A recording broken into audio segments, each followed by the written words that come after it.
Bueno, nosotros vamos a empezar dando lo que son los circuitos integrados, su fabricación y su evolución.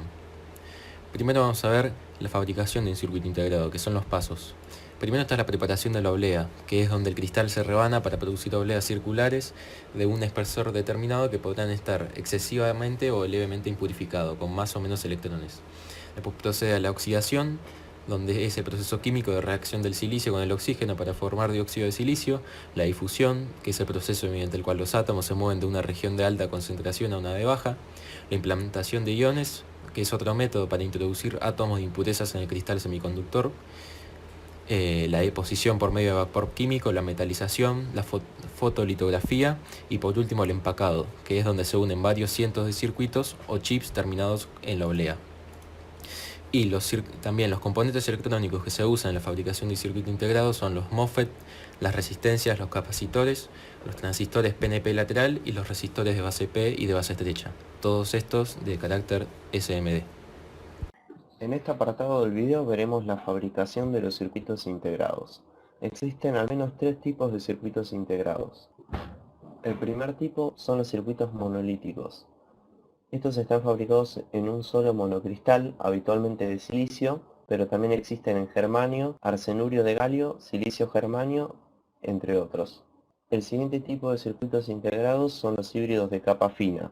Estos son muy similares a los circuitos monolíticos, pero además contienen componentes difíciles de fabricar con tecnología monolítica. Muchos conversores AD y conversores DA se fabricaron en tecnología híbrida hasta que los procesos en la tecnología permitieron fabricar resistencias más precisas. El tercer tipo de circuitos integrados son los circuitos híbridos de capa gruesa. Se diferencian bastante de los circuitos monolíticos, ya que estos contienen circuitos monolíticos sin cápsula, transistores y diodos sobre un sustrato dieléctrico. Bueno, yo voy a hablar de la evolución de los circuitos integrados.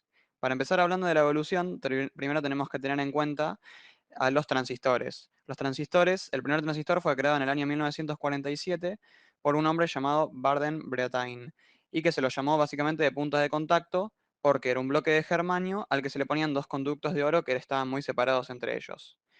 Después, en el año 1958, se creó el primer circuito integrado por un ingeniero que se llamaba Jack Clair Kilby. Que bueno, básicamente los elementos que se usaban en ese momento eran los tubos de vacío principalmente, que eran un dispositivo que se usaba para modificar las señales. Bueno, lo que hizo este hombre fue básicamente combinar los componentes pasivos y activos en un solo material que era semiconductor y que además era de un espacio muy reducido. Después, en el año 1958, que se había creado este, básicamente funcionaba como una pastilla que era cuadrada de 6 milímetros que contenía únicamente un transistor, tres resistencias y un condensador. Es decir, que en ese momento el circuito integrado únicamente podía tener un transistor, tres resistencias y un condensador, que eso a lo largo del tiempo fue cambiando. Por ejemplo, a los 6 meses, Robert Noyce desarrolló su propio circuito integrado en el que resolvió algunos de los problemas que se habían planteado en el circuito anterior que había sido creado por Jack. Después lo que pasó básicamente fue que, por ejemplo, en la década de los 60 se empezaron a competir las diferentes compañías electrónicas para ver quién podía poner una mayor cantidad de transistores dentro de los circuitos integrados. Y bueno, gracias a esta competencia, a través de los años, en el que empezaron a entrar más transistores dentro de los chips, por así decirlo de alguna manera. Por ejemplo, en el año 1970, los componentes de un transistor son de 12.000 nanómetros de ancho.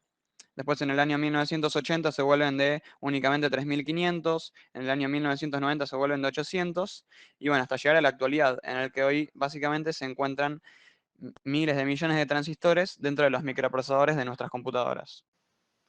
Dentro de lo que respecta a la evolución de los circuitos integrados, en la siguiente lista se recalca cuál fue su cambio con el mismo y su antecesor. En el circuito monolítico, el único cambio que se nota es el tipo de material: silicio, germanio, arsenurio de galio, silicio, germanio, etc. En el circuito híbrido de capa fina comparten similitudes con los monolíticos, pero el único cambio es que emplean nuevos componentes monolíticos. Y por último, en los circuitos híbridos de capa gruesa son los más nuevos y avanzados, donde contienen componentes monolíticos sin cápsula, transistores, diodos, etc.